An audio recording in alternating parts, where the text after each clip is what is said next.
اسلامی جمہوریہ پاکستان اس وطن میں ایک تو ہے ملکی حکمران جو بدلتے رہتے ہیں، مگر اس ملک کے روحانی تاجدار اصل بادشاہ میرے داتا صاحب رحمت اللہ تعالی علیہ حضرت سیدنا علی بن عثمان حجویری المعروف سیدنا داتا گنج بخش رضی اللہ تعالی عنہ، میرے سیدنا غوث پاک رضی اللہ تعالی عنہ کی ولادت 470 یا 471 بیان کی گئی ہے، اور داتا صاحب کا وصال 465 میں، یعنی سیدنا غوث پاک سے 5 سال پہلے۔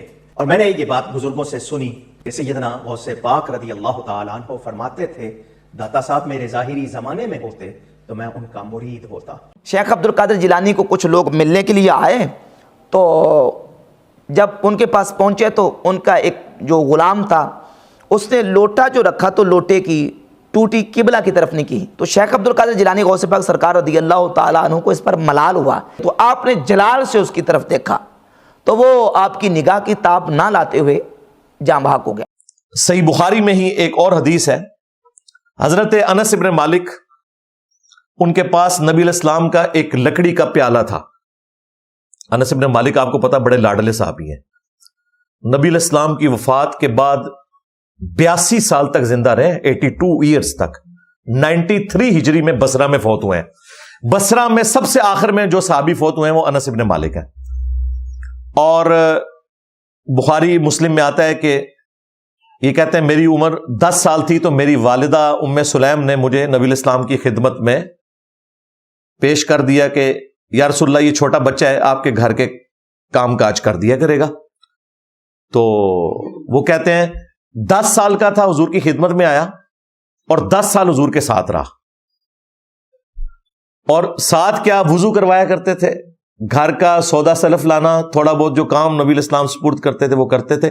آپ سمجھ لیں ان کے گھر کے ایک اہل البیت کی حیثیت سے تھے انس بن مالک، اور کہتے ہیں کہ میں 10 سال نبی علیہ السلام کو وضو کرواتا رہا، آپ کے ساتھ رہا، آپ کے گھر کے کام کاج کیے میں نے، نبی علیہ السلام مجھے کام کے لیے گھر سے باہر بھیجتے تھے تو میں تو چھوٹا بچہ تھا، اب 10 سال کا بچہ، تو کہتے ہیں میں بچوں میں کھیلنا شروع کر دیتا اور وہ کام ہی بھول جاتا۔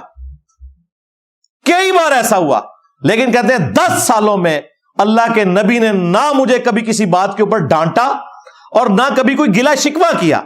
زیادہ سے زیادہ ہوا کہ کبھی میں زیادہ لیٹ ہو گیا تو آپ میرے پیچھے آتے اور مجھے بچوں میں کھیلتے ہوئے دیکھتے تو پیار سے بلاتے، 19 نام تھا انس، 19 بیٹا میں نے تمہیں فلاں کام بھیجا تھا، اچھا یا رسول اللہ میں کرتا ہوں۔ کہتے ہیں بس یہ کبھی ڈانٹا نہیں، کبھی مجھے کوئی برا بلا نہیں کہا۔ کتنے سال؟ 10 سال۔ اور تمہارے جو عبد القادر جیلانی جن کو تم غوث پاک کہتے ہو، اور تم نے ہی ہمیں بتایا ہے، اور تمہارے باپا جانی نے لکھا ہے،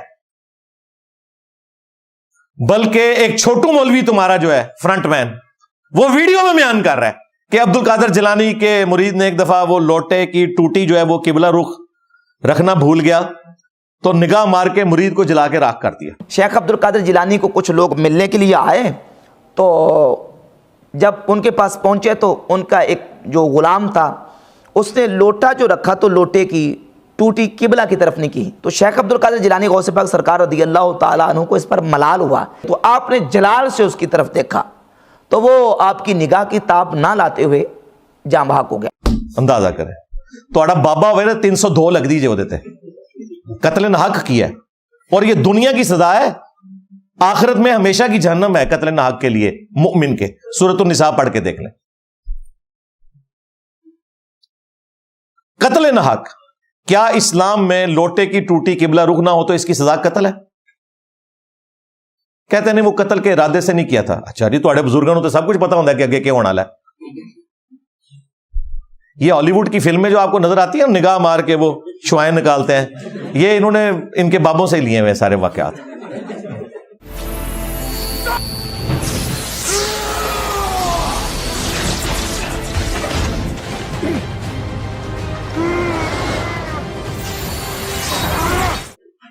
اور بابے صرف نگاہیں مار کے نا، صرف نگاہیں مار کے مرید جلاتے تھے۔ آج تک کسی بابے نے یوٹیوب کے اوپر جو رسول اللہ کی شان میں گستاخانہ ویڈیوز ہیں نا وہ نگاہ مار کے ڈیلیٹ نہیں کی۔ وہ بابا خادم رضوی صاحب کہتے تھے نا کہ جی امام مالک فرماندے نے امت مر جائے کہ نبی دیاں گستاخیاں ہو رہی ہیں اور امت کچھ نہیں کر۔ امام مالک فرماندے سن پھر امت زندہ کیوں ہے، پھر مر جائے ساری، پھر مر جائے ساری پوری عالم اسلام اس وقت یا تو مر جائے سارا عالم اسلام، یا پھر حضور کی عزت پر پہرا دے. بس دو باتوں میں سے ایک بات ہے، بس یا سارا اکٹھا ہو کے مر جائے تو یا پھر فرانس کو جواب دے. میں کہا بابیا رک جا، تیرے بابے مر جان، پہلے غوث کتب ابدال مر جان، تیرے سارے ٹومی مر جان. کیا انہوں نے اپنے نبی کا کلمہ نہیں پڑھا ہوا؟ ان کا کام نہیں تھا کہ گستاخیاں ہو رہی ہیں تو وہ ڈیلیٹ کرتے؟ اگر تم کہہ رہے ہو کہ امام مالک کہہ رہے ہیں کہ امت مر جائے کہ نبی کی گستاخیاں ہو رہی ہیں اور وہ روک نہیں رہے، تو پہلے وہ بابے کیوں نہیں مر جاتے جو کل تک نگاہیں مار کے اپنے مرید ہی جلاتے تھے؟ وہ کدھر مر گئے؟ اس کا مطلب ہے کہانی سی سب. اب کوئی یہ کہے نا کہ امام مالک فرماندے نے امت مر جائے، اس کے بعد کہیں گے نہیں وہ اللہ تعالیٰ کیوں نہیں کرتا؟ وہی اللہ تعالیٰ نے تو امت کے حوالے کیا ہوا ہے. اللہ نے تو کہیں نہیں کہا کہ میں نے کرنا ہے، اللہ نے تو امت کے حوالے کیا ہوا ہے. اللہ نے تو حسین ابن علی کو بھی شہید ہوتے دیکھا ہے. دنیا بقدر ایفٹ ہے، دنیا بقدر آزمائش ہے. اللہ نے تو یزید پلید کے دور میں خانہ کعبے کے اوپر بھی چڑھائی ہوتے ہوئے دیکھی ہے. وہ ابرا کا لشکر ایک ہی دفعہ ہلاک ہوا تھا، اس کے بعد یہ آزمائشیں آتی رہی ہیں. تمہارا دعویٰ ہے کہ یہ بزرگ جو ہے نا دنیا کا نظام چلا رہے ہیں. وہ کوکب نورانی صاحب کہتے ہیں نا، ایک تو پاکستان کے وہ وزیر اعظم ہیں جن کو آپ جانتے ہیں، اور ایک پاکستان کی پارلیمنٹ کے روحانی وزیر اعظم ہے. اسلامی جمہوریہ پاکستان، اس وطن میں ایک تو ہے ملکی حکمران جو بدلتے رہتے ہیں، مگر اس ملک کے روحانی تاجدار، اصل بادشاہ میرے داتا صاحب رحمت اللہ تعالی علیہ حضرت سیدنا علی بن عثمان حجویری المعروف سیدنا داتا گنج بخش رضی اللہ تعالی. اور یہ اشرف جلالی بھی کہتا ہے یہ روحانی وزیر اعظم جو ہیں وہ علی حجویری صاحب ہیں. سیدنا داتا گنج بخش حجویری رحمت اللہ علیہ، جو انہوں نے کشف المحجوب میں اپنا لکھا، سنی بھی ہیں حنفی بھی ہیں، وہ روحانیت کی پارلیمنٹ کے وزیر اعظم. اگر حکومت ان کی کشف المحجوب کے مطابق ان کے دربار کا نظام نہیں چلا سکتی تو داتا کا اوقاف داتا کے مسلک والوں کو دے دیا جائے. یا تو داتا کا اوقاف ہمارے سپرد کرو، یا پھر داتا گنج بخش کی مسجد کا خطیب امام سے لے کر پاپوش پہ بیٹھنے والے تک وہ بھرتی ہوگا جو کشف المحجوب کے عقیدے پہ دستخط کرے گا. وہ بھرتی ہوگا جو کشف المحجوب کے عقیدے پہ دستخط کرے گا. وہ بھرتی ہوگا جو کشف المحجوب کے عقیدے پہ دستخط کرے گا. جن کے دربار پہ 120 روپے آپ کو جوتی کے ٹوکن پہ دینے پڑتے ہیں، ورنہ واپسی پہ آپ کو جوتی بھی نہ ملے. پہلے کہنے سر بزرگاں کوئی وہ تھے چیز چوری کر لیتے انا ہو جاتا ہے، اور کمائی کا اڈا بنایا ہوا ہے. تو بزرگ تو نگاہ مار کے اپنے مرید جلاتے رہے. وہ مرید جو اس لیے بیعت ہوئے تھے کہ اپنی آخرت بچاتے، وہ بچارے اپنی جان سے بھی گئے، اپنی آخرت سے بھی گئے، اور بابے کی آخرت بھی لے گئے، کیونکہ بابے نے قتل نہ حق کیا. ان کے بابوں نے کسی کا ایمان کیا بچانا تھا، اپنا ایمان بھی مرید کی وجہ سے چلا گیا. لوزانو. اور یہ میں ساری باتیں اس لیے کروں کہ ان کا یہ عقیدہ ہے. ہمیں کوئی عبد القادر جیلانی سے نہ دشمنی ہے نہ کوئی ہمدردی ہے، ان کا معاملہ اللہ کے سپرد، لیکن ان کا کلیم ہے تو ہم ان کو ان کے کلیم کے مطابق تو جواب دیں گے نا. نال لال میں چونیاں وڈاں گا، چوبے ماراں گا، کیونکہ انہیں لینگویج ہی یہی سمجھ آتی ہے. اور یہ لینگویج یہ نہ سمجھے میں ٹونٹ کر رہا ہوں، یہ سب کچھ باقی سب کے ساتھ کرتے ہیں. ان کو کوئی حق نہیں پہنچتا کہ ہمیں اس بات کے اوپر ٹونٹ کریں، یہی کرتے رہے ہیں سب کچھ.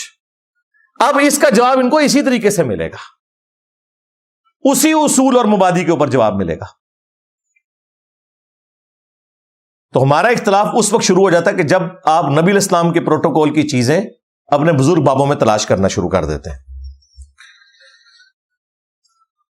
تو صحیح بخاری میں ایک اور حدیث ہے جس سے بات شروع ہوئی تھی کہ انس بن مالک رضی اللہ تعالیٰ عنہ کے پاس نبی علیہ السلام کا ایک لکڑی کا پیالہ تھا جس میں وہ پانی پیا کرتے تھے، اور اس پیالے کو ایک حلقہ لگا ہوا تھا لوہے کا، اس کی شیپ کو مینٹین کرنے کے لیے. تو حضرت انس بن مالک نے ارادہ کیا کہ میں اس کی بجائے نا سونے یا چاندی کا کڑا اس کے اوپر لگوا لوں، کیونکہ اللہ کے نبی کی ایک یادگار چیز میرے پاس ہے جس میں نبی علیہ السلام نے کئی دفعہ پانی پیا ہے. تو کہتے ہیں کہ جب میرے باپ کو پتا چلا ابو طلحہ کو, تو انہوں نے مجھے منع کر دیا کہ نبی علیہ السلام کے پیالہ مبارک کی کوئی چیز بھی نہ بدلو. وہ لوہے کا ہے, لوہے کا ہی رہے, چاہے اس کو زنگ لگ جائے کچھ ہو جائے, لیکن تم نے اس کو بدلنا نہیں ہے. یعنی صحابہ کرام اس چیز کا بھی اہتمام کرتے تھے کہ نبی علیہ السلام کے تبرکات کو ان کی اصلی شکل میں رکھا جائے. اس سے ایک حدیث اوپر صحیح بخاری میں ہی آتا ہے. عمر بن عبد العزیز جو تھے وہ کسی صحابی کے پاس گئے, کوئی دعوت تھی, تو وہ مدینے کے گورنر تھے, بعد میں خلیفہ بھی بن گئے. تو انہوں نے ایک پیالے میں انہیں پانی دیا اور بتایا کہ یہ نبی علیہ السلام کا مبارک پیالہ ہے جو میرے پاس رکھا ہوا ہے. تو پھر حضرت عمر بن عبد العزیز رحمہ اللہ نے ان سے ریکویسٹ کی کہ آپ مجھے گفٹ کر دیں. تو پھر انہوں نے حضرت عمر بن عبد العزیز کو وہ پیالہ گفٹ کر دیا. یعنی تابعین بھی صحابہ کرام سے نبی صلی اللہ علیہ وآلہ وسلم کے تبرکات تحفتاً لے لیا کرتے تھے. یہ اس بات کا ثبوت ہے.